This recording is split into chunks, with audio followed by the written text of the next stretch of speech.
Bonjour. Voilà, je pense qu'on peut commencer. Voilà, autour de l'ouvrage Ville et territoire de l'après-pétrole, le paysage au cœur de la transition. C'est un ouvrage qui a été publié en août dernier, pour lequel on avait prévu toute une série de rencontres un peu partout sur le territoire national, qu'on a dû évidemment reporter, et on a quand même eu envie de partager la teneur de cet ouvrage avec vous via du coup des webinaires qu'on organise sur toute ces prochaines semaines. Le premier a eu lieu la semaine dernière et on en a 7 en tout qui se dérouleront dans les semaines à venir. Ouais.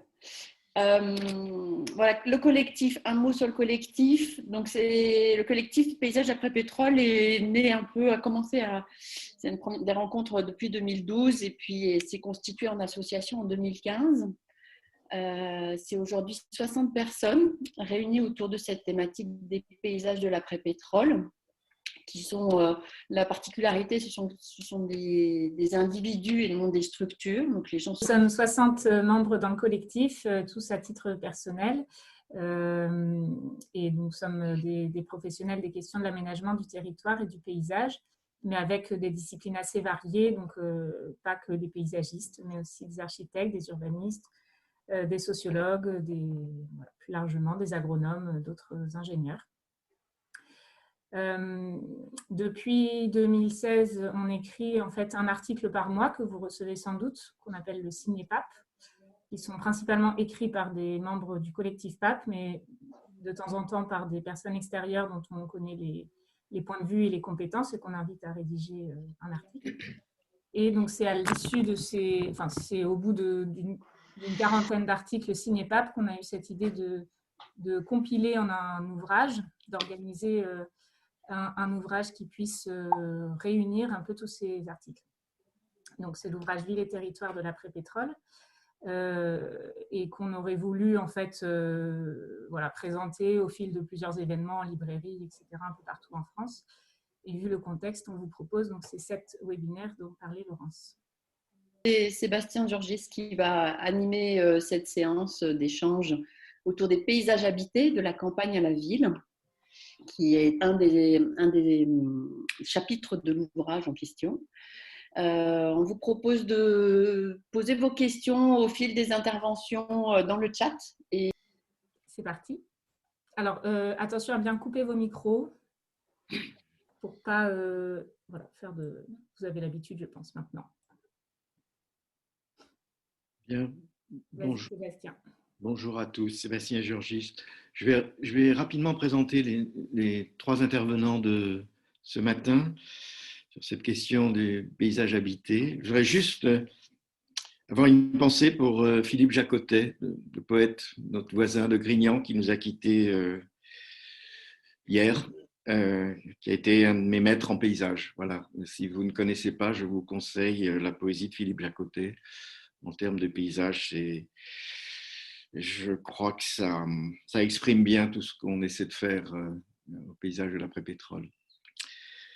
Ce matin, nos 3 intervenants, je vais faire dans l'ordre d'intervention. Après, je vous lirai un petit déroulé de tout ça.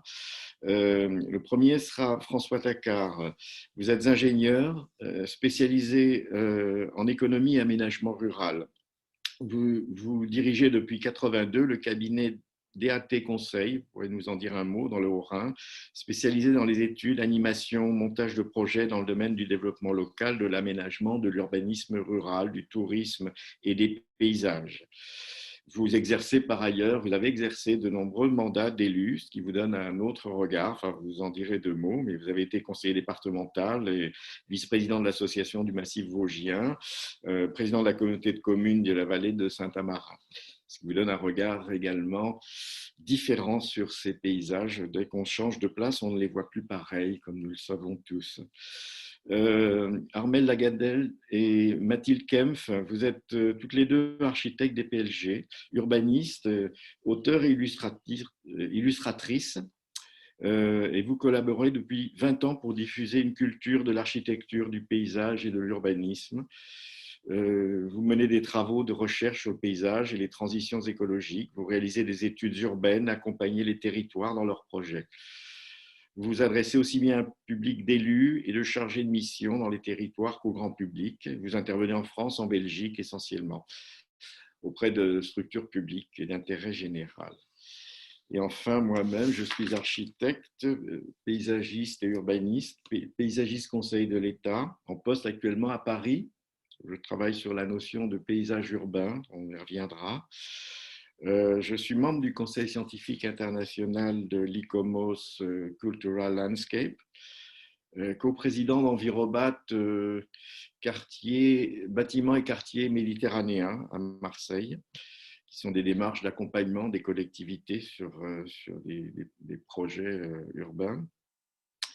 J'ai fondé il y a 20 ans le réseau méditerranéen de la ville et des paysages méditerranéens, Volubilis, et je suis actuellement adjoint au maire d'Avignon. Alors, cette matinée, sur cette question des paysages habités et d'habiter le territoire, à travers nos 3 interventions, on essaiera de vous faire parcourir le chemin sur la manière dont les communautés urbaines, chacune à leur manière, en fonction de leur culture, de leur croyance, la terre est-elle plate, n'est-ce pas François, leur savoir-faire, habitent un paysage et viennent y implanter leur habitat, leurs équipements, leurs ateliers, leurs fermes, hameaux, villages. Et tous ces éléments participent évidemment à l'identité et à la diversité de nos paysages. C'est ce qui crée cette multitude de paysages uniques. Et si j'insiste sur ce point, c'est qu'on le sait tous, il y a une tendance à la banalisation que nous avons vécue et que nous pouvons continuer à vivre, y compris à travers la transition énergétique.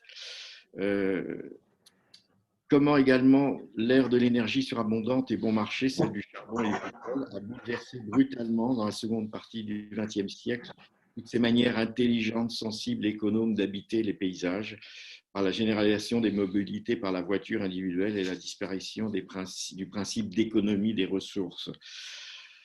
Les constructions hors sol, l'explosion des échelles de distance, l'étalement urbain. C'est cette fameuse France moche de ce qu'on a appelé les entrées de ville, qui n'était en fait que le paysage de cette nouvelle manière de faire et de pratiquer la ville et la campagne. Les effets des énergies fossiles et des modèles techniques et économiques qui ont été bâtis sur leur opportunité nous conduisent aujourd'hui, dans l'urgence, à revoir toutes nos façons d'habiter et de vivre les paysages, dans un nouveau rapport aux énergies.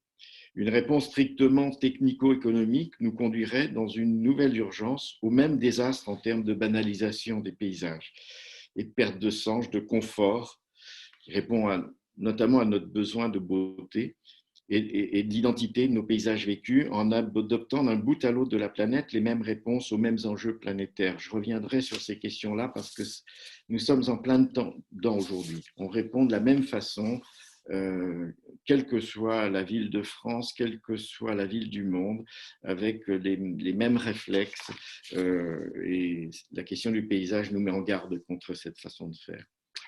Donc, fonder cette nouvelle révolution énergétique, économique et sociale de l'habiter sur les paysages en posant le concept de cette partie de territoire telle que perçue par les populations, c'est la définition de la Convention européenne du paysage, comme une méthode d'approche de ces nouveaux paysages de la transition, c'est s'assurer que la mobilisation des dimensions sensibles, culturelles et adaptées à chaque lieu offrira des paysages de qualité dans lesquels chacun, dans sa diversité, se reconnaîtra, car contrairement aux outils de calcul et de modélisation que nous mobilisons pour faire la ville, des nouveaux habitats et des espaces urbains contemporains, les paysages, eux, comme disait un collègue, ne prennent pas l'avion ni les canaux numériques.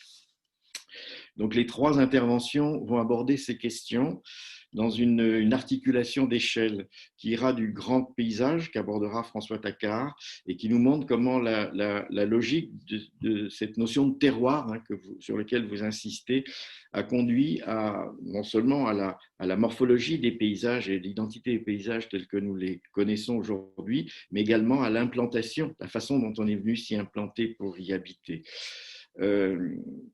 Armelle et Mathilde, vous zoomerez ensuite sur cette question de l'urbanisme rural et vous nous aiderez à aborder cette manière de concevoir cette nouvelle transition des paysages bâtis en s'appuyant sur la cytologie et les structures paysagères et bâties de chacun de ces paysages, en déclinant les 5 grands principes du paysage de l'après-pétrole que vous nous rappellerez.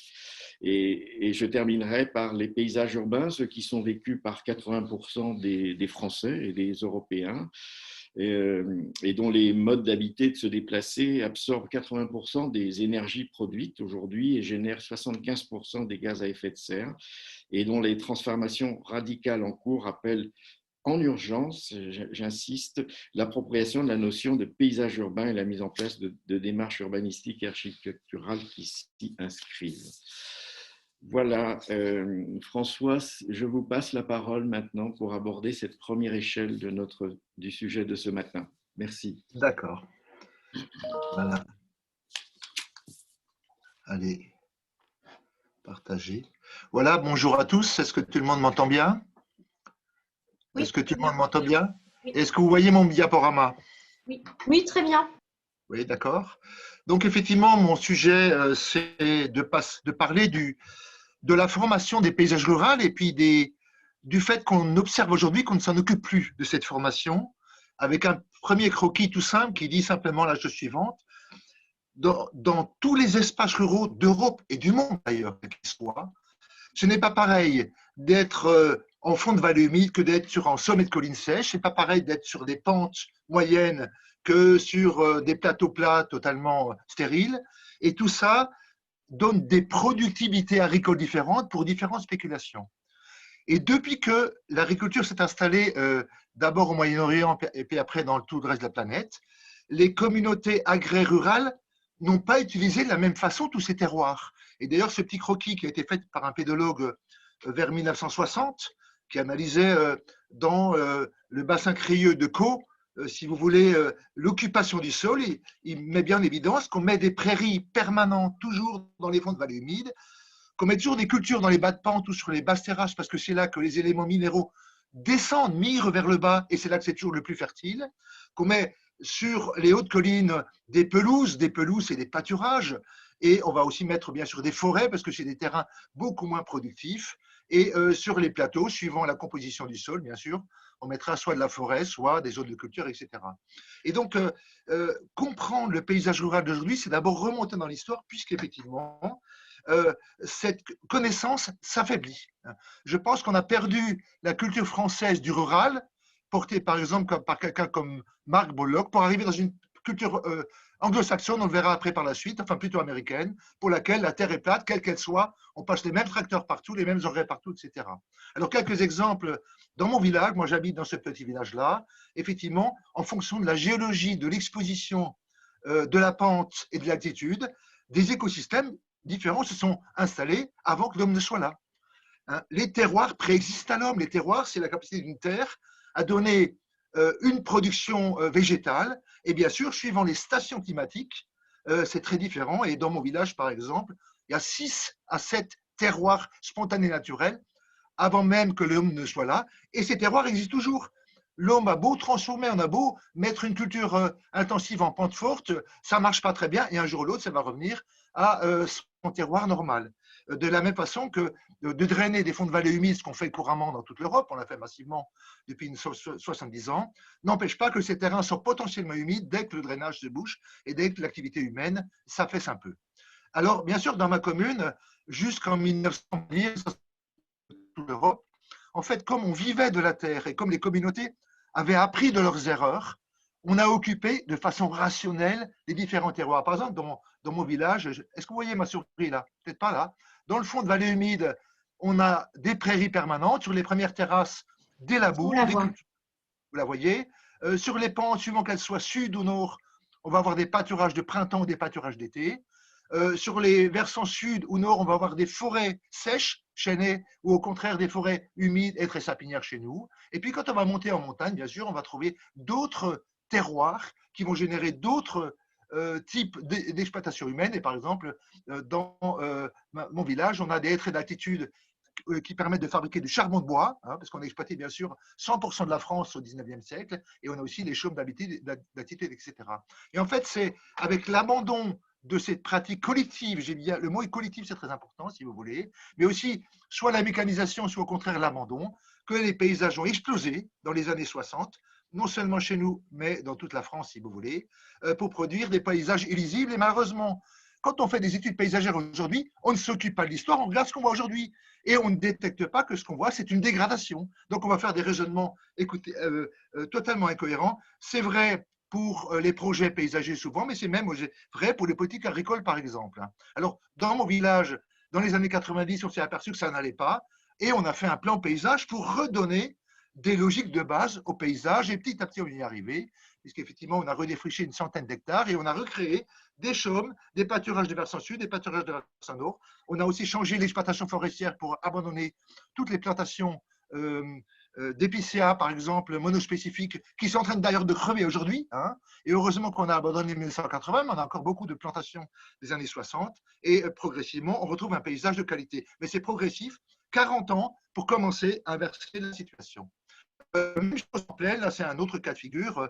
Là j'ai 3 années, 1900, 1950 et 2000, pour montrer qu'effectivement, en 1900, en fait, on utilisait les terroirs franchement en fonction de leur productivité, y compris, là c'est près de Nevers, dans le Bec d'Allier, en mettant de la vigne sur les versants sud. Cette vigne n'est pas géniale, mais enfin c'était la spéculation la plus adaptée. Et bien sûr, on avait des forêts sur les plateaux secs, des terrains labourés sur les meilleures terres de deuxième terrasse. Et par contre, les fonds de vallée, là, c'est l'Allier et donc la Loire, qui étaient exploités en prairie permanente. En 1950, donc on voit bien que 1950, c'est pas 1900. C'est-à-dire que beaucoup a bougé entre 1900 et 1950, alors que c'est resté très stable en France entre 1700 et 1900. Ça a beaucoup bougé parce que simplement, on a perdu, avec la guerre 14-18, la population rurale et on a extensifié, si vous voulez, le territoire français. Donc, c'est plutôt 1900 qui est plus juste pour une analyse des terroirs que 1950. Voilà apparaître en 1950 sur ces croquis beaucoup de bocages, des néo-bocages qui n'existaient pas en 1900. En fait, c'est parce qu'on est passé un peu à l'élevage, un système beaucoup plus laitier. Et en l'an 2000, comme on a réintensifié, on a refait disparaître les bocages qui n'existaient pas en 1900, mais qu'on a fait créer en 1950. Tout ça pour dire que les terroirs existent toujours, mais leur usage est différent et comprendre tout ça, c'est important. Autre exemple, celui qu'on travaille actuellement avec Mathilde Armet dans le Haut-Doubs, et là c'est encore plus rigolo, puisqu'effectivement, on avait, là, c'est une vallée avec des pentes, et là c'est des plateaux dessus. Sur les plateaux secs, on avait toujours des pâturages très riches écologiquement. Dans les fonds de vallée non inondables, on avait les bonnes terres, on avait les zones de prairies permanentes le long des ruisseaux, et puis dans des terres un peu moins riches, si vous voulez, où il y avait des cailloux, on a fait des meurgets, donc des bancs de cailloux, avant même qu'il y ait des bocages, si vous voulez, pour exploiter ces terres en mettant les cailloux de côté. On voit bien que là, il y a 4 terroirs différents. Et un cinquième, bien sûr, les zones humides. Et en 2018, tout a explosé, puisqu'en fait, on a drainé les zones humides, on a broyé les zones sèches sur lesquelles on va faire des foins, et paradoxalement, on fait du pâturage sur les bonnes terres, ce qui est complètement loufoque, simplement parce qu'on a mis les étables sur les bonnes terres, et comme le cahier des charges du comté oblige à mettre du pâturage autour des étables, eh ben, on fait du pâturage sur les bonnes terres et on fait des cultures intensives sur les mauvaises terres, ce qui est complètement loufoque. Hein. Donc on voit bien que la non prise en compte des terroirs et des stratégies à long terme de bonne gestion de la planète affaiblit fortement les écosystèmes, très fortement, rend le paysage illisible et en fait est contre-productif par rapport à l'agriculture. C'est pas logique de faire comme ça, c'est coûteux en matière d'intrants et c'est moins productif que si on faisait l'inverse. Juste, pourquoi on raisonne comme ça? C'est parce qu'on s'est américanisé la tête en matière de paysage rural. Aux États-Unis, par exemple, quand les colons sont arrivés au 19e siècle, on leur a donné à chacun 64 hectares sur un carré. Vous savez, on a découpé les États-Unis en carrés pratiquement ici de 142 000 hectares. Hein, 142 000 hectares, c'est à peu près une dizaine de cantons français pour avoir un ordre de grandeur, si vous voulez. Et puis, par découpage successif, on a donné aux colons chacun un carré. Et bien sûr, les colons, ils ont fait de l'agriculture au carré, qui n'a rien à voir avec les terroirs. Et aujourd'hui, on pense que la terre est plate. Et quand on travaille en France sur la pensée agricole, y compris les écologistes, parce que les écologistes vont dire qu'il faut faire de l'agriculture biologique. OK, et il ne faut pas faire d'élevage. Mais on a besoin d'élevage, par exemple, pour occuper les pâturages maigres et les prairies permanentes, dans un but écologique, hein, pour mieux capter le carbone. Donc on voit bien que c'est une pensée faible aujourd'hui qui nie la pensée des géographes français du début du XXe siècle, Marc Bloch par exemple, pour ceux qui le connaissent. Alors tout ça pour dire qu'en fait, il faut revenir dans des stratégies où on pense l'histoire et on pense les terroirs. Et ce n'est pas parce qu'on fait un peu d'écologie sur un petit carré, alors que le reste c'est intensif, qu'on aura bien géré la planète. Or, c'est ce qu'on fait aujourd'hui, on va protéger un petit bout, on va faire du bio dans un deuxième petit bout, on va mettre 3 haies dans le troisième petit bout, et tout ça ne fait ni du paysage, ni de l'écologie. Hein. Ça fait, excusez-moi, du paysage américain au carré un peu médiocre. Voilà. Donc, l'idée, c'est de dire, le cumul de protection ne fabrique pas de protection, le cumul d'interventions paysagères ne fabrique pas de bons paysages, et le cumul de stratégies agricoles thématiques de filières ne fabrique pas une politique agricole respectueuse des terroirs. Il faut donc lier la PAC, et je rappelle que la PAC, c'est 11 milliards d'euros par an en France. 11 milliards. C'est-à-dire que de l'argent, il y en a pour le paysage rural. Mais il faut le lier avec d'abord une stratégie de territoire local qui est un plan d'éco-paysage agraire. Éco, parce qu'il faut s'intéresser aux écosystèmes. Paysage, c'est le paysage des paysans. Agraire, parce qu'effectivement, il faut que ce soit dans des filières agricoles. Et l'idée, par exemple, alors je n'ai pas de croquis là-dessus, c'est de dire que si je suis dans la Beauce historiquement, sur 1000 hectares, il y avait 200 hectares de forêt, il y avait à peu près 500 hectares de bonne terre, il y avait 100 hectares de zones humides, le long des ruisseaux, et il y avait 200 hectares à peu près de zones de terre très mauvaises sur lesquelles, si vous voulez, il y avait des pâturages. Pourquoi des pâturages? Parce que dans la Beauce, en 1900, il fallait des bestiaux pour tirer les charrettes, puisqu'il n'y avait pas de voiture, il y avait des tracteurs, bien sûr. Hein. Et donc, on avait un paysage beaucoup plus varié qu'aujourd'hui. Je pense qu'il faut que dans la Beauce, les paysans qui font des céréales intensives n'aient de subventions qu'à condition que les terres soit humides, soit les terres sèches historiques, redeviennent des terres humides ou sèches historiques. Donc, on remet de l'élevage dans la Beauce. Mais un élevage de qualité, bio, complémentaire à une gestion raisonnée des terres cultivables. Voilà un petit peu quelques raisonnements. J'arrête là pour rester dans mon temps. Tout ça pour dire qu'il faut toujours faire l'étude. Et je prends l'exemple de la Bretagne. En Bretagne, les mauvaises terres ont été données aux habitants. C'était des terres communautaires jusqu'en 1850, données aux habitants qui ont fait un néobocage parce que les curés ne souhaitaient pas que les jeunes quittent et partent à la ville. Donc, on a intensifié des mauvaises terres en 1850. On a créé des néobocages. Aujourd'hui, il y a encore 2 fois plus de bocages en Bretagne qu'en 1820. Hein. Et comme on ne le sait pas, on dit des bêtises. Et on remet des bocages aux endroits où il ne faut pas en mettre, si vous voulez. Donc, il y a besoin d'une étude historique très précise, une étude aussi agricole, pédologique, tout ça pour avoir une stratégie cohérente.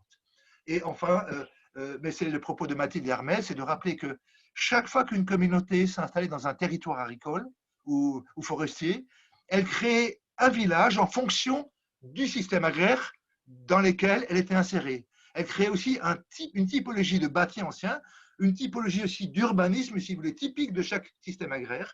Et en fait, on peut décoder les villages de France par rapport au paysage agraire et par rapport aux coutumes, mais je dirais aux traditions, mais aussi au rapport de force. Et moi, j'ai été étudiant à l'école d'agronomie de Montpellier en 76, vous voyez que je ne suis pas très jeune, hein. Mais à l'époque, on avait une lecture marxiste du paysage.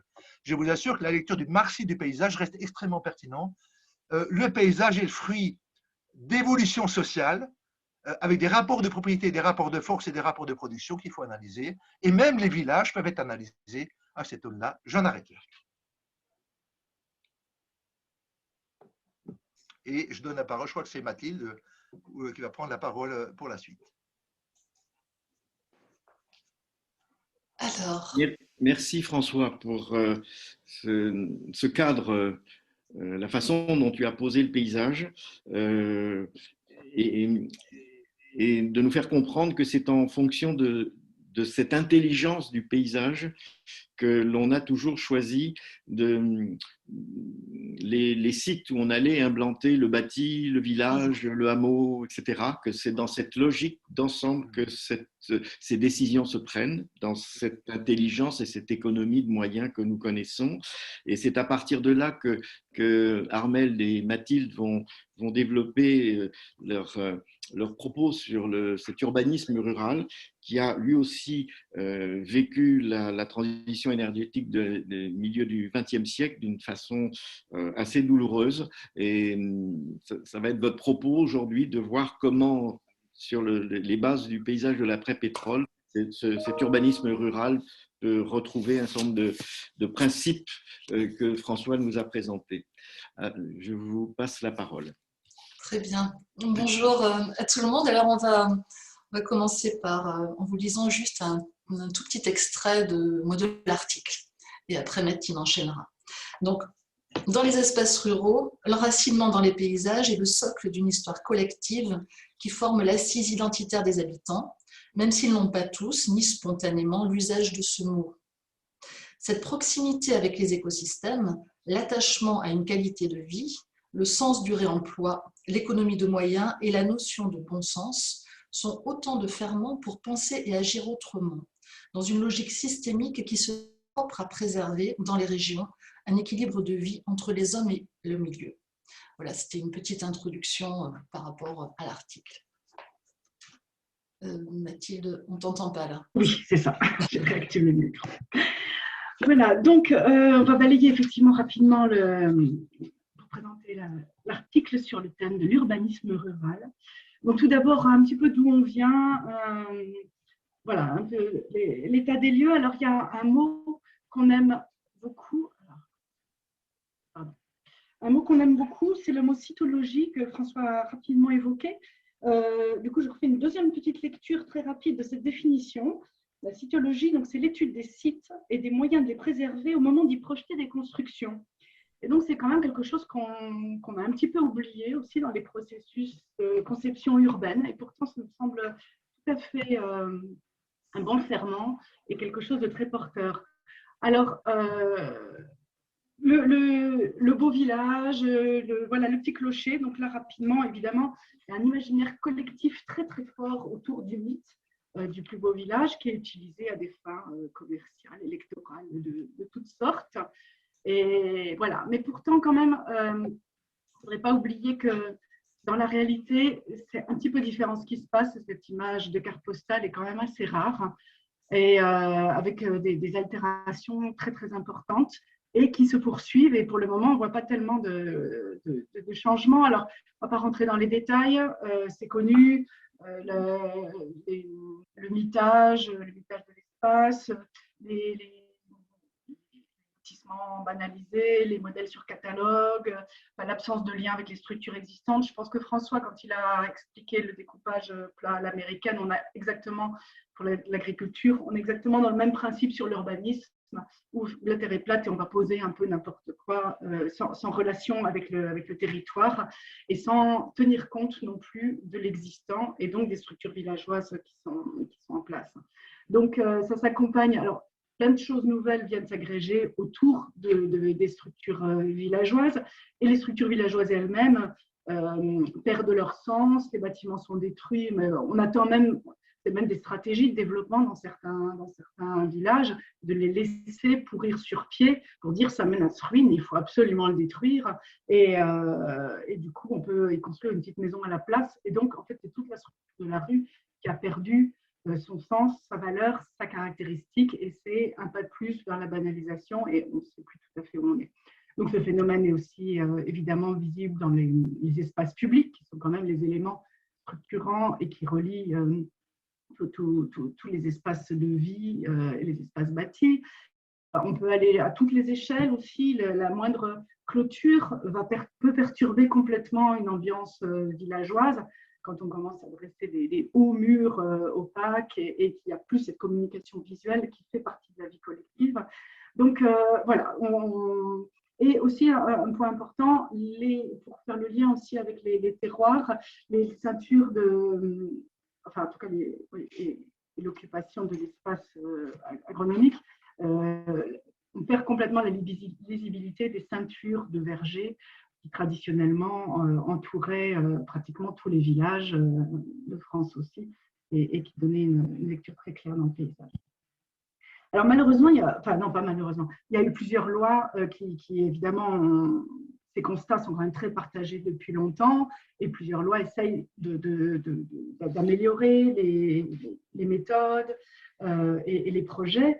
Voilà, il y a eu la loi Grenelle, la loi Allure, mais ça n'a pas pour le moment d'effet très concret, pas très visible. L'objectif de ces lois est notamment d'éviter le gaspillage des sols, donc de densifier. Mais le problème, c'est que c'est appliqué de façon quantitative et pas qualitative. Donc, on peut prendre par exemple cet exemple des dents creuses. Il faut boucher les dents creuses. Sauf que dans une structure villageoise, une dent creuse n'est pas forcément un espace délaissé ou inutile. Ça peut être par exemple le jardin d'un bâtiment agricole. Et donc, si la ferme perd sa fonction, tout d'un coup, le jardin, et qu'elle va devenir habitat, le jardin a une très grande valeur et une valeur aussi économique. Donc, pour permettre le renouvellement de ce bâti qui perd souvent sa fonction, on a besoin des jardins parce que c'est des volumes imposants et ça permet d'avoir des respirations.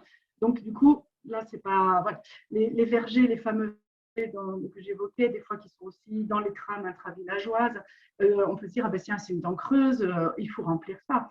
Ce sont quand même des espaces d'une très grande biodiversité et aussi de qualité de vie, de beauté, d'harmonie et de respiration dont on a aussi besoin pour être bien. Sans compter que ces ceintures maraîchères ou de verger créent aussi un espace tampon avec les plus grandes cultures qui sont à l'extérieur. Donc, il y a aussi une dimension sanitaire qui est importante aussi pour la qualité de vie. Une petite anecdote comme ça, c'est vrai que dans toutes les villes, on s'enthousiasme énormément pour la création de jardins potagers sur les toits, dans les interstices, dans des moindres espaces publics, avec les incroyables comestibles. Enfin, il y a plein d'exemples qui sont tout à fait intéressants. Donc, en ville, il faut développer le maraîchage, les vergers et les cultures. Par contre, en milieu rural, ce sont des espaces en instance d'être urbanisés. Donc là, il y a peut-être une logique qui est quand même un petit peu problématique, d'autant plus qu'on peut tout à fait accueillir de la population et des activités dans les villages sans remplir ces fameuses dents creuses. Il y a un potentiel, un gisement foncier qui est énorme, notamment à travers le bâti vacant, ou qui a perdu sa fonction, parce qu'il y a des structures en place, mais ça manque il n'y a pas de soutien par rapport à ça. L'appui à la rénovation du patrimoine et du bâti ancien à travers des OPA et opérations qui sont très efficaces en milieu urbain, s'appliquent très rarement, voire pas du tout au village. Donc là, il y a une marge de progrès très importante et du coup, la difficulté, c'est chaque propriétaire, quasiment individuellement, cas par cas, qui devrait prendre la responsabilité de ça. Donc ça, c'est quelque chose qui ne peut pas fonctionner. C'est vrai que, alors ça, c'était tout de suite à l'échelle du bâti, mais il n'y a pas d'école ni de pensée d'urbanisme spécifique au milieu rural depuis 70 ans. Avant, les villages étaient construits par les habitants de façon vernaculaire. Et donc, ce sont des méthodes de développement urbain des villes qui sont appliquées en réduction. C'est plus petit, donc c'est plus simple, c'est plus facile. Et voilà. Et donc, ce sont des principes qui viennent de la ville, qui sont appliqués sur les villages. Et donc, on n'est pas du tout dans une logique d'analyser, comme l'évoquait François, l'histoire, le passé, comment ça s'est construit et pourquoi ça s'est construit de cette façon-là, à cet endroit-là. Il y a une sorte d'évidence, en fait, par rapport au climat, par rapport aux ressources locales, par rapport aux économies, qui aujourd'hui, à l'heure des transitions écologiques, c'est très intéressant à réobserver et à réinterpréter. Donc, avant de se dire il faut mettre des panneaux solaires sur toutes les maisons, ça peut être intéressant aussi de mieux regarder comment c'était constitué pour trouver les solutions les plus simples et les plus économes sur le long terme. Donc, tout ça, ça se traduit par, comme pour les carrés américains, des zones bien étanches juxtaposées les unes aux autres, avec un règlement standard, parce que de toute façon, les documents d'urbanisme sont très peu dotés, donc il n'y a pas vraiment le temps d'aller finement dans le contenu. Donc, on a des copier-coller qui permettent d'avoir un peu les mêmes règles partout. Et surtout, personne ne s'interroge tellement sur les incidences réelles en termes d'aménagement, de qualité spatiale, de cadre de vie et de qualité paysagère, des incidences des règlements sur la réalité. Voilà. Donc, et dans tout ça, le patrimoine n'a pas une valeur différente des constructions neuves, c'est du bâti, point. Et tout est traité de la même façon, comme si c'était uniforme. De la même façon, les quartiers nouveaux ne sont pas plus dessinés que ça. Généralement, il y a un petit schéma. Alors évidemment, il y a les orientations d'aménagement et de programmation. Encore faut-il avoir la possibilité d'en faire des vrais projets d'urbanisme, ce qui reste quand même plutôt rare. Donc, on est dans une sorte de logique juxtaposée au cas par cas. Voilà, il y a un manque de culture de l'espace et de beauté. Et donc, et ça existe toujours, quoi. Bon, et puis, évidemment, il y a aussi une pression politique assez forte avec des habitudes, on peut dire une forme aussi de clientélisme, des fois, qui empêche de réfléchir aussi un petit peu autrement.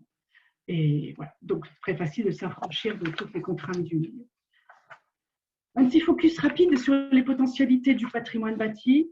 Donc c'est vrai que dans le patrimoine, on peut aussi vraiment, ce sont souvent des grands espaces avec des espaces de stockage, de granges, voilà, un habitat très compact donc, qui répond à tous les enjeux écologiques du bâti, des matériaux respirants, enfin, etc. On a aussi des entrées différentes. On peut tout à fait imaginer plusieurs logements avec des espaces qui soient tout à fait typiques et des façons de vivre différentes selon si on habite dans le grenier, dans la grange, et ainsi de suite. On peut imaginer aussi une diversité d'activités, d'avoir des solutions de travail, mais aussi d'habitat, de commerce. Il y a un nombre énorme, pour peu qu'il y ait une bonne connexion d'Internet, c'est vrai qu'il y a un nombre énorme de petites entreprises qui souvent sont très peu identifiées, mais qui sont vraiment présentes. Et là, il y a un gisement qui est important. Alors, c'est important à condition, pareil, de bien comprendre et de bien analyser de quoi on part, où est l'existant. C'est-à-dire que si on veut avoir des murs parfaitement verticaux, des hauteurs de plafond absolument standards, des planchers absolument horizontaux, et donc là, ça implique de tout détruire à l'intérieur ou de tout réaménager, de compliquer. Donc l'idée aussi, c'est d'avoir une approche qui soit en phase avec ce que le patrimoine peut déjà apporter et garder ce qui fonctionne bien en acceptant la patine et en composant avec ce qui est en place plutôt que de chercher à tout faire correspondre à une norme très standardisée. Et donc, si on rentre dans ce processus d'écouter, de partir des potentialités sans chercher à tout rectifier, à ce moment-là, on est vraiment dans des économies d'échelle qui sont très importantes. Et les coûts de la rénovation peuvent même devenir vraiment très, très nettement inférieurs à ceux de la construction neuve. On a fait une petite étude sur des rénovations de ferme comme ça qui ont été faites avec simplicité et bon sens. C'est extrêmement significatif.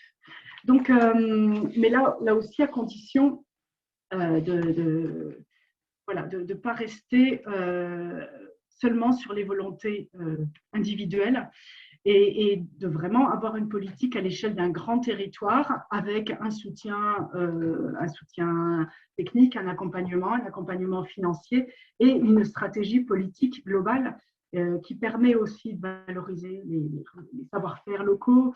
Les opérateurs locaux y trouvent un intérêt quand justement il y a une politique d'envergure et qu'on n'est pas que dans des petites solutions au cas par cas. Donc là, il y a vraiment des pistes intéressantes qui n'empêchent évidemment pas la construction neuve, mais du coup, ça remet les rapports de force à un autre endroit et on peut peut-être aussi réfléchir mieux. Alors tout ça demande un temps en amont préalable de préparation important et qu'il ne faut pas nier, mais par contre qui permet d'aller plus vite ensuite, effectivement, faire des grandes économies. Donc, juste, voilà, la demande est très forte en milieu rural sur les logements, sur notamment des logements sociaux, sur les logements pour les personnes âgées, pour les jeunes. Il y a, voilà, y compris avec des possibilités de travail. Depuis un an, avec ce qu'on vit, on voit bien que c'est important. Et donc, c'est vraiment une période charnière sur laquelle il faut réagir. Sinon, on continue dans la même, dans la même lignée. Mais le potentiel est là. Alors, dans d'autres pays européens fonctionnent différemment, font autrement, avec un lien étroit entre l'ancien et le nouveau, le patrimoine et les architectures contemporaines et dans un respect et une complémentarité. Alors, par exemple, là, c'est une photo dans le Vorarlberg, c'est une région qui est à l'ouest de l'Autriche. Certaines communes sont unanimes quant à la nécessité de stopper complètement le développement des maisons individuelles, tant pour des raisons de consommation de foncier, d'économie d'énergie, de qualité des paysages que de demande sociale. Il y a une grande demande. Donc, il faut envisager différemment et trouver d'autres solutions de logement qui doivent être proposées. Donc, l'urbanisation tient compte de la valeur des terres agricoles et cherche à économiser l'espace en promouvant des bâtiments compacts. Donc là, on voit le premier bâtiment qui est un bâtiment contemporain. Donc des bâtiments compacts qui regroupent plusieurs logements pour avoir un impact limité sur l'activité agricole et l'environnement. Le patrimoine rural qui est désaffecté, il est souvent composé de fermes très imposantes, très grandes. On voit là à gauche la ferme, et il est souvent reconverti en plusieurs appartements. Ces gabarits ne sont plus en phase avec des volumes de construction individuelle actuels, tels qu'on peut le voir, mais l'habitat groupé permet de reprendre ces dimensions en optimisant l'espace. Les grands volumes compacts, ils sont mieux subventionnés et ils correspondent également bien aux bâtiments passifs. Donc il y a un lien aussi avec l'énergie qui est très intéressant. Les constructions récentes ne créent pas de rupture avec les anciennes, elles restent sobres, elles reprennent les composantes qui caractérisent les bâtiments ancestraux. Donc l'urbanisme se nourrit de la tradition et la poursuit en la modernisant, ce qui est un élément très très intéressant. Et en conclusion, je veux dire que les villages français avec leur patrimoine bâti rural continuent leur déclin, à l'exception de quelques bulles qui sont protégées et privilégiées, alors que les villages ruraux sont des lieux qui sont très riches et qui possèdent les ferments d'un renouveau. Ils ont un très grand potentiel et pourraient devenir des laboratoires des transitions où la multifonctionnalité, la transversalité, la citoyenneté, la beauté et la sobriété pourraient être des fils conducteurs pour aller vers les paysages de l'après-pétrole. Donc il faut bien sûr connecter cette question des cœurs villageois au devenir des extensions urbaines malheureuses qui seraient à réparer, ainsi qu'aux nouveaux projets, donc faire le lien entre les deux. Voilà en conclusion. Mathilde, je ne sais pas si tu veux redire une petite phrase. C'est bien, c'est bien. Laissez la parole à Sébastien. Sébastien. Merci beaucoup Armelle et Mathilde. Nous allons passer maintenant à l'autre échelle, celle du paysage urbain. Je vais commencer par, comme on avait convenu, la lecture d'un extrait d'un des articles de l'ouvrage dont nous parlons. Les dimensions très techniques, technologiques, scientifiques et sectorielles de ces nouvelles préoccupations et de ces nouveaux processus de fabrication de la ville sont précieux et légitimes. Elles comportent néanmoins le risque que, sous couvert d'une réduction des gaz à effet de serre et d'une minimisation des impacts du changement climatique déjà présent, les mêmes calculs appliqués par les mêmes logiciels du nord au sud et de l'est à l'ouest du continent comme de la totalité de la planète ne donnent naissance partout au même paysage urbain parfaitement banalisé. Quel bonheur pourtant et quelle richesse de pouvoir chanter Alger la blanche, Toulouse la rouge ou Göteborg la verte avec ses 100 mètres carrés d'espace vert par habitant quand Naples en compte 3 et les Napolitains sont très heureux d'habiter à Naples. Nous avons, cet extrait est en illustration de ce que nous avons vécu ces derniers mois dans les campagnes électorales municipales où c'était notamment à celui qui allait planter le plus de milliers d'arbres. La question du paysage, en partant de la diversité des paysages, amène à certainement plus de mesures et d'adaptation des projets. Alors, nous allons donc rentrer par l'Iran, sur cette question du paysage urbain. On sait que chaque culture, chaque communauté a imaginé, inventé, conçu à partir de non seulement de sa géographie, qui est une donnée, mais de ce qu'il est culturellement et de ce qui lui a été transmis, a conçu un paysage urbain qui lui est propre. Ça n'est pas un résultat strict de la géographie et d'un climat et des matériaux géosourcés qui sont sous la main. C'est cette conjugaison entre la culture du lieu, la culture d'une communauté et la géographie qui fait que les paysages sont tous différents et tous très situés. J'ai un problème pour passer l'image.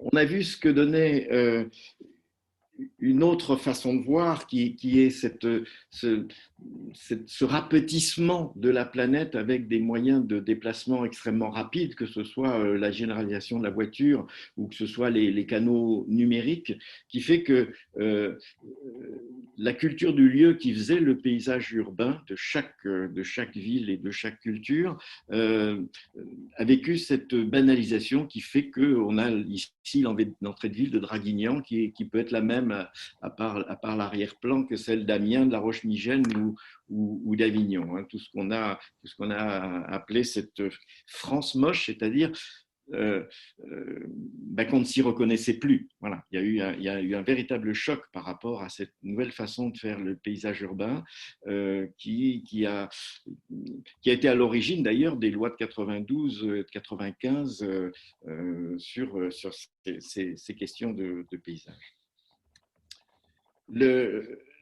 Ça a provoqué un autre type de relation au paysage, c'est Avignon ici, où on voit que l'Avignon du centre-ville, de l'intramuros, qui était à peu près constant depuis le XIVe siècle, a explosé. Et cette nouvelle échelle du rapport entre l'animal humain que nous sommes et le territoire dans lequel nous vivons fait que nous avons un nouveau rapport au paysage qui n'est plus à l'échelle de ce que nous sommes, de l'échelle humaine. Et c'est une des questions qui se posent dans la transition énergétique que nous devons concevoir par le paysage aujourd'hui. Cette même époque a vu aussi, et là on est peut-être plus sur du culturel que sur la voiture, c'est une certaine façon très rationaliste de voir le paysage urbain et l'organisation de la ville. C'est la charte d'Athènes avec son zonage fonctionnel qui fait qu'on habite ici, on va travailler là-bas, on fait du sport ailleurs, avec les obligations de mobilité que ça compose, que ça comporte, et qui a généré ce type de paysage urbain où, quand on voit la façon dont ces paysages urbains sont vécus, n'apporte pas un très grand bonheur aux habitants, même si il y a un grand attachement à l'endroit où on est né et où on a grandi. Donc, mais cette dimension-là montre bien que c'était pas un raisonnement, c'était une idéologie, c'était une doctrine architecturale urbanistique qui, à un moment donné, a donné ces nouveaux paysages urbains. Alors, la question énergétique, elle va remuer, et elle remue. Et elle remue cette image d'Alexandrov le montre bien. Elle remue un nouvel imaginaire sur la question de la ville, peut-elle être une machine énergétique à produire de l'énergie pour ses habitants. Et si cette révolution a eu lieu tout de suite après le premier choc pétrolier, ce n'est pas tout à fait par hasard. C'est le bouquin Architecture et climat, qui est très intéressant. Mais on voit bien que l'utopie peut être aussi un contre-pied à l'approche par le paysage et les différentes cultures dans lesquelles s'inscrivent ces différents projets. Donc c'est une mise en garde contre une approche trop strictement technique et rationaliste des projets urbains, fut-il très vertueux du point de vue de l'énergie ou de la réduction des émissions de gaz à effet de serre. Alors, la ville, de ce point de vue, évolue très très vite sur ces deux grands aspects, consommateurs d'énergie et production de gaz à effet de serre. C'est d'un côté les mobilités, et on voit à quel point, là c'est la Piazza Maggiore à Bologne, on voit à quel point, au début du siècle, en haut à gauche, il n'y avait pas de voiture, au milieu du siècle, voilà ce qu'elle était devenue, et aujourd'hui, voilà ce qu'elle est redevenue. C'est-à-dire qu'on vit des révolutions extrêmement rapides et assez radicales. On est très heureux de l'avoir retrouvée comme on la voit à droite. L'exemple d'Avignon, où depuis 2014, il y a une très très forte politique de transfert modal par rapport à des questions de pollution et d'encombrement et d'imperméabilisation des sols et de dégradation du patrimoine. Ce sont les remparts du 14e là, que vous avez là. Eh bien, en 2014, voilà la photo qu'on pouvait prendre aux remparts et celle qu'on peut prendre aujourd'hui en mettant en œuvre une autre politique des mobilités qui apporte bien d'autres agréments, comme vous le voyez, et qui transforme radicalement ce paysage. On a les mêmes choses à Paris, hein, avec le tramway et ce que l'architecte a appelé la tour de la biodiversité. Il y a une tendance à un nouveau paysage urbain plus vert, beaucoup plus vert, qui questionne aussi l'évolution des paysages urbains dans leur diversité. Paris, ça n'est pas un paysage urbain, ce sont des paysages urbains avec des quartiers qui ont chacun leur caractère, leur identité, j'y reviendrai tout à l'heure, et des réponses vertueuses sur beaucoup de points qui ne prennent pas en compte cette question de l'identité des paysages urbains de Paris en l'occurrence, ou d'Avignon ou d'Amiens, n'est pas une approche paysagère. Alors, dans la transformation de la ville d'aujourd'hui, il y a le fait, ça répond aussi à une des volontés de l'État d'aller vers la zéro artificialisation nette, mais de densifier la ville. Ici, c'est par un rehaussement du bâti. Et la façon dont cette densification urbaine va se faire, qui se croise aussi avec une mixité fonctionnelle, hein, des bureaux avec des logements au-dessus, du commerce en bas, voilà, qui fait que dans la mesure du possible, on évite les déplacements contraints, fait que là aussi, ce paysage urbain change vite, très très vite. Hein, la densification des villes est en route d'une façon assez rapide. Et là encore, le paysage est fortement transformé. Le cas de Bercy-Batignolles est très intéressant puisque toutes les friches urbaines, là c'était une friche SNCF, sont récupérées. Et là, en termes aussi bien de projet de paysage où tout le projet s'est fait autour du parc conçu par notre collègue Jacqueline Osti, la conception de la ZAC, d'une part, est assez dense, hein, comme vous le voyez. Il y a une très grande mixité fonctionnelle avec des bureaux, des centres informatiques, du logement, etc. Et l'ensemble de l'énergie nécessaire à ces différentes activités et l'ensemble des énergies que ces activités produisent et que ces capteurs que sont ces bâtiments produisent sont mutualisés. C'est-à-dire qu'aujourd'hui, on ne raisonne plus à l'échelle du bâtiment, mais à l'échelle des quartiers. Et de plus en plus, on va concevoir cette nouvelle morphologie urbaine et ces nouveaux paysages urbains des quartiers, également en essayant de voir comment ces capteurs que l'on sait faire à énergie positive, capteurs, je parle des quartiers, peuvent alimenter des quartiers plus anciens qui n'avaient pas été conçus sur ce modèle. Une des choses importantes également qui se transforme rapidement dans les paysages urbains, c'est l'abandon du béton. Hein. Vous savez que le ciment, pour produire une tonne de ciment, on produit 166 kilos de CO2 hein, dans l'atmosphère par la réaction chimique de l'argile et du calcaire. Enfin, je ne rentre pas dans le détail. Et l'architecture de bois prend de plus en plus de place. Il y a une tour en construction à Paris actuellement. Ça, c'est à Lyon-Confluence. Il y a des tours de plus de 20 étages qui se font au Danemark actuellement. Et la question, là aussi, va se poser. Oui, construisons en bois. Le projet est-il situé ? Est-il dans un paysage ? Est-il en écho avec les paysages urbains dans lesquels il se construit ? Cette question-là est rarement posée à l'occasion de ces évolutions, au-delà de la qualité architecturale de ce projet par ailleurs, hein, qui n'est pas dans le même sens, tous les matériaux dits géosourcés. Alors là, on est un peu plus ancré hein, quand on est sur les matériaux géosourcés. Ça, c'est un centre d'innovation à Lyon-Confluence, en terre, entièrement en terre.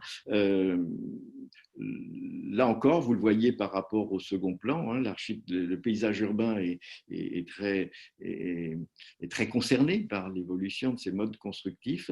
Et à partir du moment où, effectivement, on va aller chercher le matériau dans ce terroir et ce substrat dont parlait François tout à l'heure, eh bien, le fait qu'on fasse appel aux ressources locales fait que le paysage urbain sera vraisemblablement beaucoup plus inscrit dans les paysages dans lesquels il s'inscrit.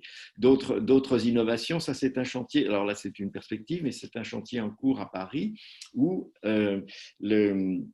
l'architecte Anouk Lagendre travaille sur des biofaçades qui produisent des microalgues qui viennent alimenter une filière et qui plus est, ces façades sont solaires. Donc, vous voyez à quel point les paysages urbains, avec toutes les questions qui nous sont posées aujourd'hui par rapport au contexte planétaire, changent très vite, très vite, et pour lesquels la question de se poser la question du paysage qu'on est en train de créer, à cette vitesse-là, se pose. Nous sommes au l'Inte Quattro Verde à Turin, où ça va très loin en termes de mobilisation des structures bois, qui sont des puits de carbone par ailleurs, et une présence végétale. Les gens y vivent très bien. Je vous enverrai peut-être le lien, il y a une vidéo qui questionne l'architecte et les gens qui vivent là, ils y sont très heureux, mais c'est vrai qu'on produit un nouveau paysage urbain qui questionne le paysage urbain de Turin, on est en périphérie, ici dans une très grande qualité de confort pour les habitants. L'espace public, lui aussi, se transforme radicalement et on voit apparaître dans beaucoup de projets vertueux le fait que les sols doivent être clairs, on peint le bitume en blanc, etc., pour que l'albédo soit le plus fort possible pour éviter l'accumulation de chaleur.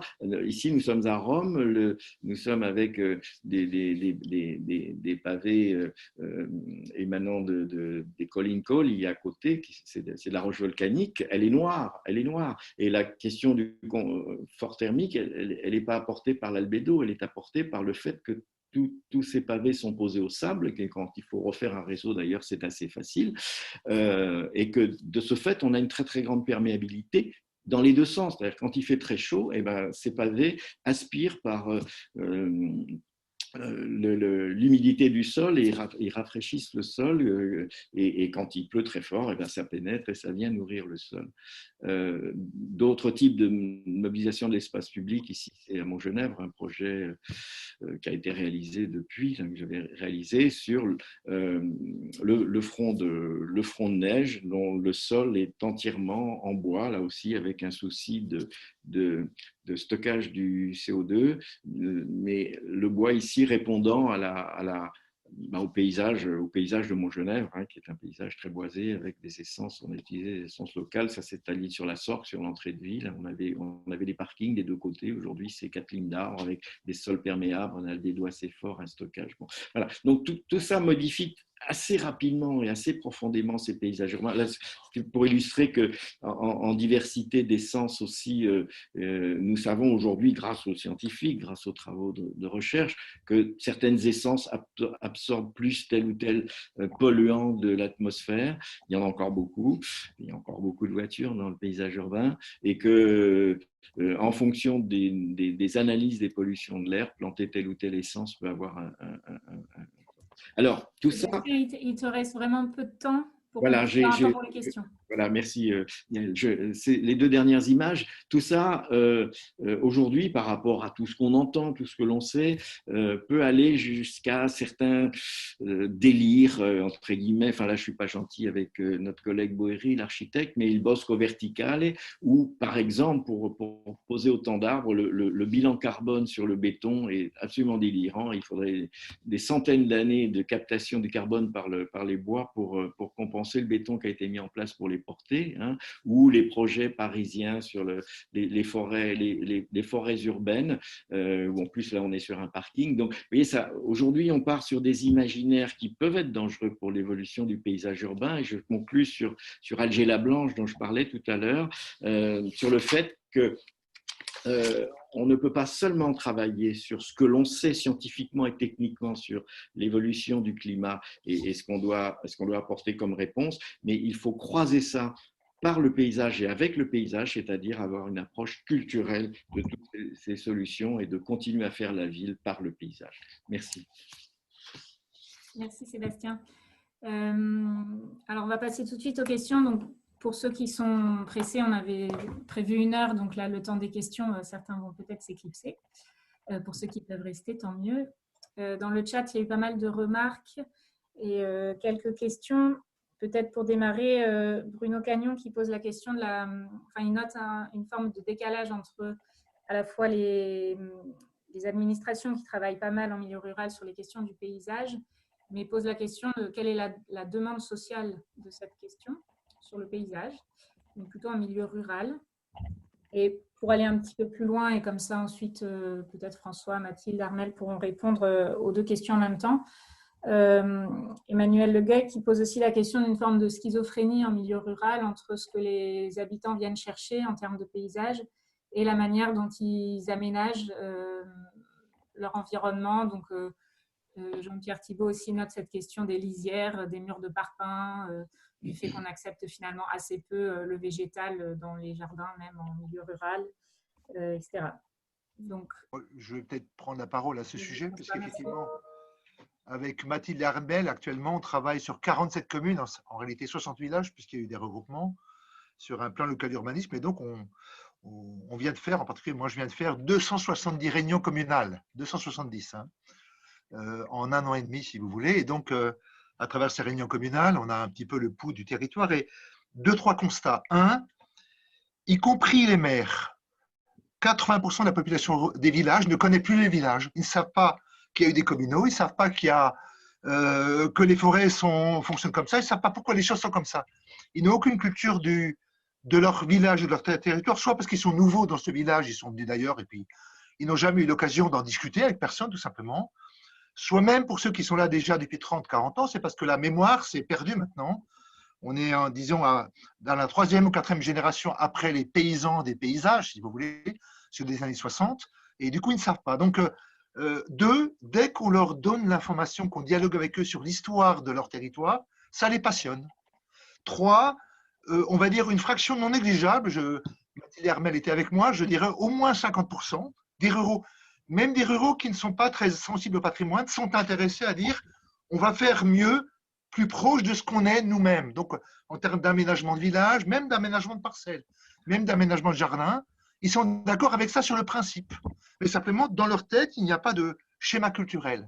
4, et c'est peut-être le plus important, alors moi je le vis en ce moment à fond, c'est-à-dire que le pire, ce n'est pas les habitants, le pire, ce n'est pas les élus, le pire, c'est les techniciens, les bureaux d'études, les administrations, qui amènent des schémas nationaux qu'ils imposent sur le territoire. Et par exemple, dans ce PLUI où il y avait traditionnellement une ceinture de vergers-jardins autour des villages, puisqu'en fait, c'est un territoire où il y a beaucoup d'élevage, et il y avait un système de veine pâture, vous savez, celui où on lâche à l'automne les animaux de tout le village dans l'ensemble des terrains. C'est un droit collectif ancien qui a fonctionné jusqu'en 1960 dans ce territoire-là. Et du coup, on avait dans tous les villages une ceinture de jardins-vergers avec un mur carrément. Et c'est un territoire riche en biodiversité. Et dans le PLU, on propose de le reconstituer. Ce qui est logique parce que après, c'est un territoire plus intensif, si vous voulez, au niveau agricole. Eh ben, l'administration de l'État le refuse. C'est interdit de faire une zone de jardin-verger, vous comprenez. Ça gêne. Ça gêne pour boucher les dents creuses. Alors, un jardin, c'est une dent creuse. C'est-à-dire qu'un jardin, c'est considéré comme une dent carriée. Imaginez-vous, dans un village. Alors, en ville, on crée des jardins. Dans les villages, on les démolit. Et en fait, c'est toute la pensée nationale, régionale et même du bureau d'études qui dit, en fait, un village, c'est un endroit où on peut boucher les trous pour mettre des maisons quelconques, qu'elles soient italiennes, parisiennes, standards, modernes, à toit plat, etc., etc. Et donc, la question culturelle faible du territoire est accompagnée par une énorme carence culturelle nationale et régionale, si vous voulez, qui fait que jamais on peut s'intéresser au réel du territoire. Et donc, on voit bien qu'il faut cultiver les habitants et les élus, et c'est vrai que la démarche du plan paysage reste un outil formidable si on le mettait en amont d'un plan local d'urbanisme, mais il faut aussi cultiver les administrations, les bureaux d'études qui produisent des produits extrêmement standards, banaux si vous voulez, américains, sur les territoires. Voilà, c'est mon point de vue, hein, peut-être un peu fort, mais enfin parce qu'on le vit en ce moment. Hein. J'aimerais bien compléter juste de ce que tu dis là, par rapport à la demande sociale notamment. Donc, je m'appuie sur un exemple d'une de ces réunions qu'on fait en commune là, dans le cadre du PLUI, où au début, il y a une espèce de méfiance. Donc, il y a le bureau d'études qui vient, voilà, et une forme de distance. Et en fait, parce qu'on n'a pas beaucoup parlé de la participation, ce qui est évidemment des habitants, qui est évidemment central. Quand on inverse la méthode, c'est-à-dire qu'on demande aux élus qui sont présents, alors quand on est dans des petits villages, c'est des réunions en commune, donc ça fait déjà pas mal d'habitants qui sont représentés, quand on ne leur dit pas, nous, tenez, c'est ça qui va se passer chez vous, mais que ça commence par un dialogue où sur base de cartes pour voilà, partir du territoire, bah, idéalement c'est mieux encore d'aller sur le terrain ensemble, et de demander aux habitants leur expertise. Comment ils vivent le territoire, comment ils le ressentent, voilà, qu'est-ce qu'ils aiment, et du coup, de partir des histoires, des vécus des personnes qui occupent les lieux. Et à partir de là, ça change complètement la relation, et on sent les comportements changent, et le système de confiance qui commence à s'installer, et plein de choses, plein de sujets qui nous semblaient difficiles à aborder, tels que l'arrêt de l'extension urbaine, sur la critique du gaspillage des terres, la reprise potentielle du patrimoine, le travail sur les espaces publics, enfin voilà, tous ces éléments de projets urbains qui nous sembleraient intéressants à développer, en fait, font quasiment consensus voilà, parmi les personnes qui sont en présence. Donc, du coup, il y a une adhésion complète à ces idées-là, mais parce qu'on part du vécu et du terrain et des personnes. Donc là, il y a aussi quelque chose, une demande sociale très forte de faire autrement, sauf que personne ne sait vraiment l'exprimer parce que c'est normal, c'est comme ça que ça se fait partout. Donc, quelque part, c'est la méthode banale et habituelle. Donc, personne ne sait trop comment l'attaquer, comment faire autrement, comment changer les pratiques. Donc là, il y a sûrement aussi une clé d'entrée importante. Et une vraie demande de qualité. Enfin, voilà, quand la parole peut se libérer, oui. On est vraiment globalement tous d'accord, sauf ceux qui ont des intérêts privés, économiques, de vendre telle parcelle. Voilà, ça, c'est un autre débat qui existe évidemment, mais la majorité, ça se passe bien. J'aurais bien aimé aussi. Tu veux les compléter, François? Oui, sur les 47 communes sur lesquelles on travaille, donc avec 60 villages, on peut dire qu'il y en a pratiquement 35 qui, au bout de 2 ans, 3 ans, sont demandeurs d'un projet de qualité. Enfin, ils sont même porteurs de ce projet de qualité. Mais c'est vrai qu'ils se sont beaucoup cultivés. Et comme disait Mathilde, il y a eu beaucoup de dialogue entre ce qu'on comprenait et en fait une culture commune, mais toujours basée sur d'abord une culture commune historique, c'est-à-dire que d'où vient leur village, parce que ce dialogue n'existe que parce on remonte au moins sur 250 ans. Et qu'on leur propose aussi de penser sur 50 ans. Hein, ça, c'est important. Penser donc sur 50 ans, 100 ans, et remonter à 250 années en arrière. Et c'est comme ça qu'on peut avoir des références communes, parce que sur 250 ans, c'est pas nous, c'est pas eux, c'est leur histoire, quoi. Et le futur sur 50 ans, c'est pas eux, c'est pas nous. C'est dire, finalement, qu'est-ce que je laisse de mon village, de mes terroirs, de mon patrimoine, pour mes petits-enfants. Oui. Alors après, ça, c'est valable pour les personnes qui étaient ancrées là. Il y a aussi des nouveaux arrivants qui viennent de la ville, mais qui rentrent dans ce système. Il y avait une autre question sur les lisières, qui est valable pour tous les territoires, hein, urbains, périurbains, ruraux aussi. Très rapidement, tant qu'on continue à dessiner au cas par cas un petit projet, puis un autre, et ainsi de suite, le processus des lisières ne sera jamais traité correctement. On ne peut pas le gérer, puisque de toute façon, il peut se passer n'importe quoi derrière le petit projet qu'on a dessiné.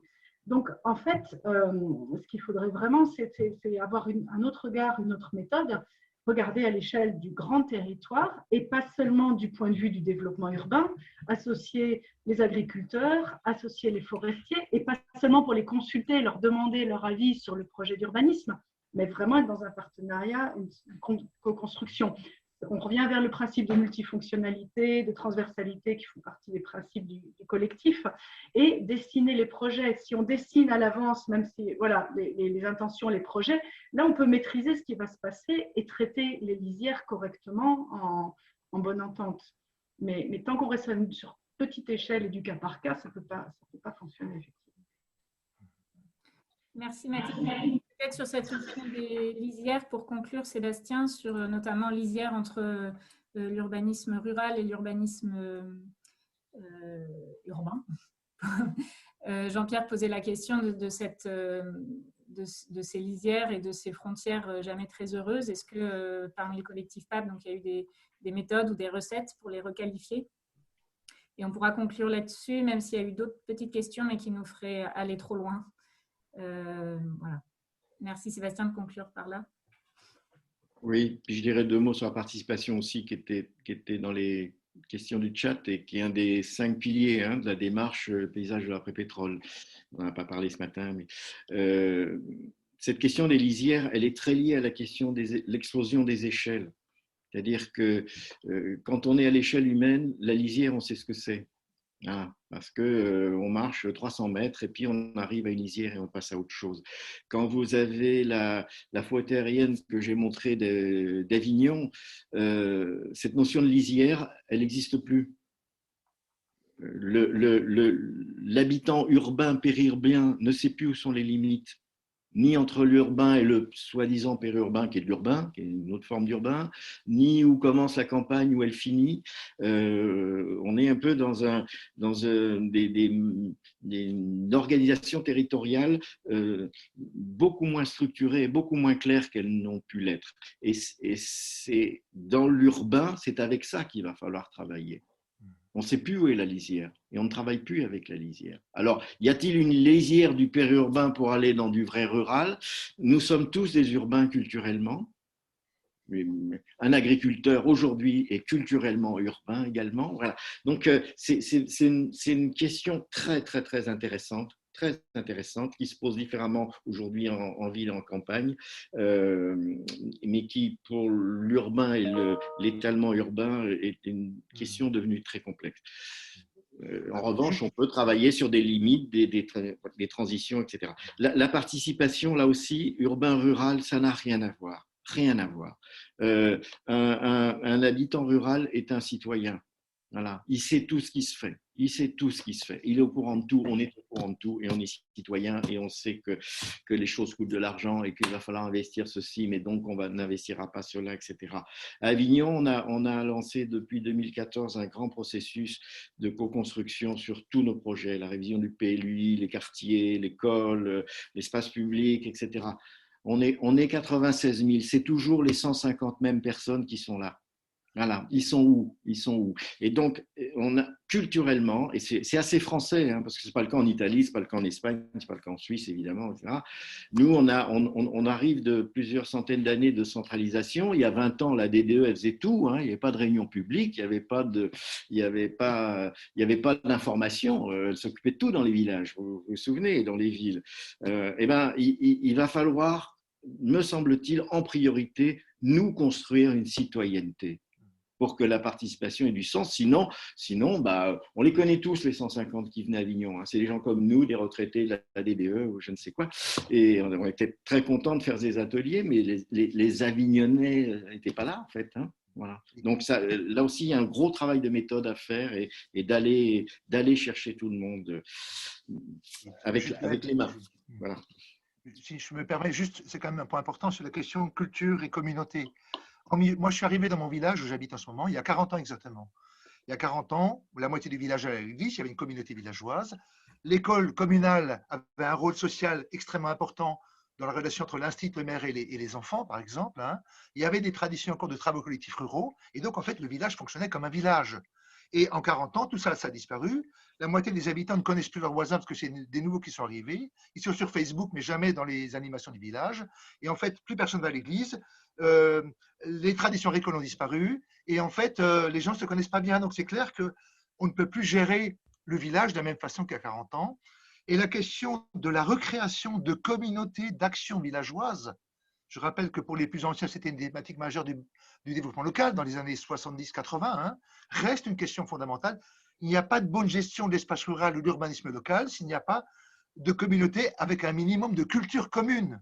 Et la grande question, c'est cette culture commune qu'il faut aider à recréer, mais avec sans arrêt un effort pour créer de ce qu'on appelle, alors aux Nations Unies, on appelle ça le Community Development, le développement communautaire. Il n'y a pas de gestion commune sans communauté, voilà, territoriale. Hein.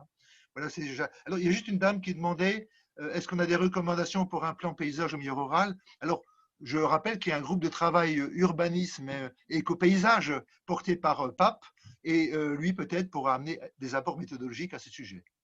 Oui, merci François. Il y a aussi des documents, j'ai mis dans le chat, des documents sur l'accompagnement que PAP a fait d'un plan de paysage sur la communauté de communes du Thouars qui pourrait intéresser les participants. Merci beaucoup, il est largement l'heure. Je vous rappelle juste le prochain rendez-vous, la prochaine lecture autour de notre ouvrage, ce sera le vendredi 12 mars à 9h30 sur le chapitre paysage énergétique.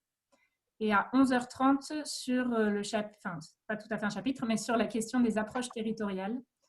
Voilà, donc 2 prochains rendez-vous le même jour, 12 mars, 9h30, 11h30. Et il y aura encore ensuite 3 autres rendez-vous, les 26 mars, 9 avril et 23 avril. Merci beaucoup de votre participation et merci aux intervenants pour leur Merci Gaëlle, bravo.